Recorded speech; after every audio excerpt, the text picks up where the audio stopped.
لي مويان راهم يتفورموا في دون دي سونتر في المستوى، وعندهم دي زونكادر كلش مليح للتماتيك، طرافاي التم يبروغريس التم اللي داروا ديتيان يتحملوا بالكارثه هذه.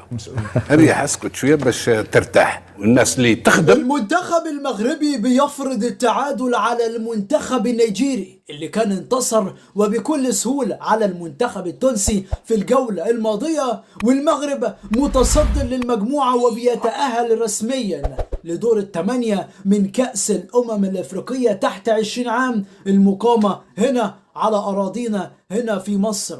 منتخب المغرب بيرفض الخسارة، بينتصر في المباراة الأولى على كينيا وبيتعادل في المباراة الثانية على المنتخب النيجيري، وآخر مباراة برضو هتكون مهمة جدا جدا أمام المنتخب التونسي يوم الأربعاء القادم. صدمة ومفاجأة في الصحافة والإعلام الجزائري والتونسي اللي كانوا متأكدين وبصمين بإيديهم كلهم إن المنتخب المغربي هيخسر من النسور النيجيرية. منتخب نيجيريا طبعا الرقم الكبير والمعروف جدا جدا هنا في القارة الافريقية في لعبة كرة القدم، بالاخص منتخب نيجيريا بطولات بالجملة ولاعبين محترفين في كل دوريات العالم. الصحافة الجزائرية والاعلام